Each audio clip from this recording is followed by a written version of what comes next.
Cork City Council, and I work in the Housing Maintenance Department.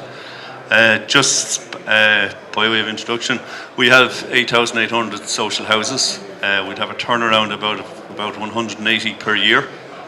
Our annual expenditure on maintenance would be range between 12 to 15 million, and that would be supplemented with funding from the Department of the Environment, which last year amounted to 9 million. So, develop the agenda today. I just want to talk to you briefly about new developments in Cork City, and then look at maintaining Ireland's housing stock, the challenges and the opportunities that are there for people. So Cork City, population of 110,000, but if you take the metropolitan area, 250,000, and the county, 500,000, an area of 40 square kilometres. Local industries, the pharma, the biopharma, the brewing, artisan food, information technologies and tourism, educational facilities, UCC, CIT, College of Commerce, Coláiste, the Stifon, NEFA, and the Educational Training Centre Training Board Centre in Bishopstown. Major projects ongoing at the moment or just complete are the Albert Quay project. We got a zapper here, have we? Not on this one. The Albert Quay project for Tyco, done by Cleary's Developments. We have the new Cork Criminal Court being developed by BAM at the moment. We have the former Capital Cinema Complex being converted into a shopping mall. We have the redevelopment of Park Kiev, and we have the Convention Centre, which is getting underway. New developments in the city. These are small developments, but to show that there is construction activity taking place and it is starting to grow. We have new developments in Blackrock, Tramore Road, Ducline, Silver Springs, Toker and Boring Manor Road, all within the city. And then recently Cork County Council, they got permission from Bord Pleanála for a new town in Monard, about 6 kilometres from the city centre. Occupies a site of just under 1,000 acres. We'll have 6,500 new homes, 13,000 people, and it is adjacent to a rail line, which is a great benefit for that site. Social housing in Cork. Our target under the Social Housing Strategy 2020 is to deliver 1,349 units by the end of 2017 under various guises, and we are on our way to achieving that. And as well as that, we have the redevelopment of the Cork, what's known as the Cork Northwest Quarter regeneration, which is the northwest side of the city, whereby we're demolishing 450 units of old stock and we're rebuilding and replacing it with 650 new homes. Now that includes 100 homes that have been purchased just off the site to facilitate the movement of people from the existing houses whilst the redevelopment goes on. It's a 10-year programme, and it will include community buildings and shopping facilities. And we have the recently completed St Anthony's Park traveller accommodation site. So the housing maintenance and renovation industry itself. Well, the AA survey in 2013 showed that the average household spent €1,275 on their home on maintenance and repairs to their property. If you look at if we have 2 million properties, that's over 2.5 billion per annum of an industry ongoing there at the moment, employing a lot of people, tradesmen, craftsmen, and I should say increasingly engineers and professionals as well, as people do extensions. We've handymen, the hardware, the DIY stores, registered contractors, and in this industry the black market is I don't know, will we ever get rid of it, but it's there, you know, we can't ignore it. Faces many challenges, our industry does. You know, increasingly our buildings are getting more complex. We have rental standards. We hear landlords giving out about rental standards, and we hear people complaining that houses aren't up to standard. Huge market there for potential for development. Customer expectations. People will not live in a house that was built 100 years ago and has not been modernised. Won't happen. We have the deterioration of the fabric of the buildings. We have materials challenges. We have vacant units. These are expensive to relet, vandalised over time. And we need to improve the suitability of properties as people age. so that they can remain in their homes and not become, the wrong word is burden, but it's more costly to house people in care homes than it is to keep them in their own home. And we have the requirements of the Energy Performance Building Directives as well. So those are the challenges facing our industry. What do we mean by building complexity? Well, if you look at a house that was built in 1886, no electricity, no running water, open fires, no central heating, no sanitation, very low maintenance. And that's why the councils in the late 19th century were able to build so many houses, collect a small level of rent, because the people by and large looked after those houses themselves. Now, that's no longer the case, both with complexity and people's expectations. A house in 2016, electricity, running water, no fireplaces, mechanical ventilation, central heating, sanitation, solar panels. What does that imply? A better quality of life for the residents. However, it means higher maintenance and higher life cycle costs, which is great for the housing maintenance industry.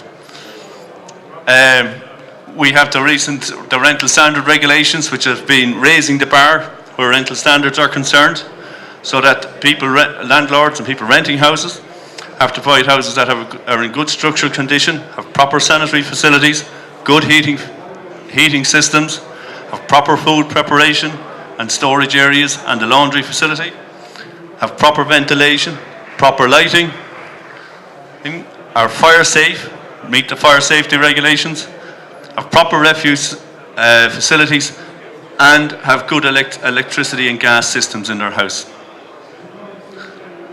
Customer expectations. This is where people want to be in Dallas.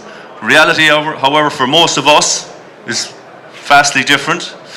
People are better educated, more aware of their human and their civil rights. They're able to form into lobby groups and pressure groups, especially now with WhatsApp, as mentioned earlier on by Nessa. And they demand high levels of workmanship and customer service. And every time they log onto a PC, their username in their head is they're a customer, and their password is what they expect to get and what they expect to receive. Many of our houses face serious structural issues.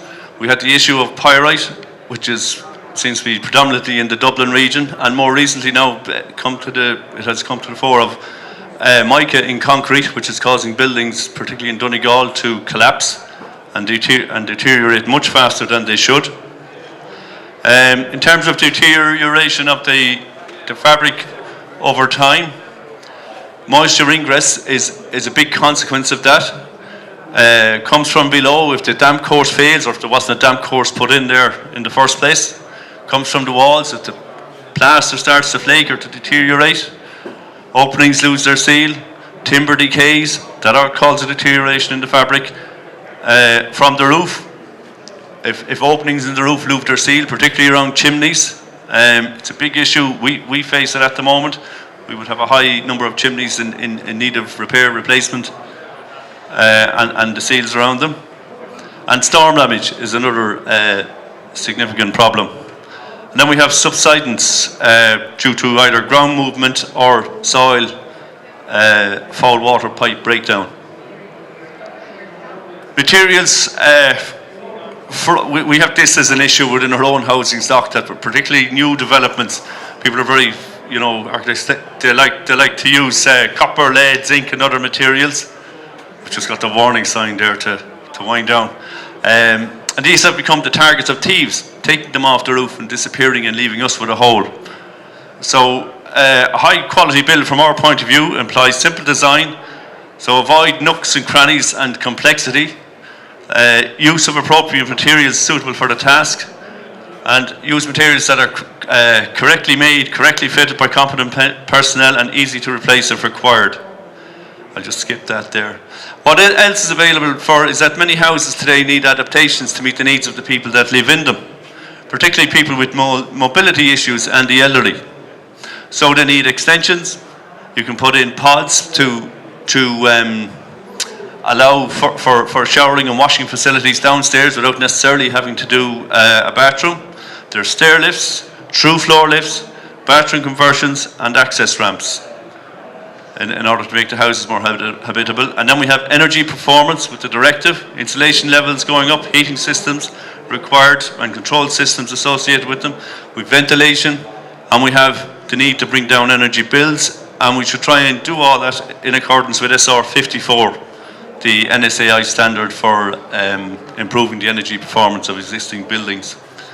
So what are the opportunities and the incentives for moving on? We have the government home renovation incentive scheme, which is giving owners VAT back on work that they do and they get done in their houses. Qualifying expenditure is listed there, almost anything and everything done in the house.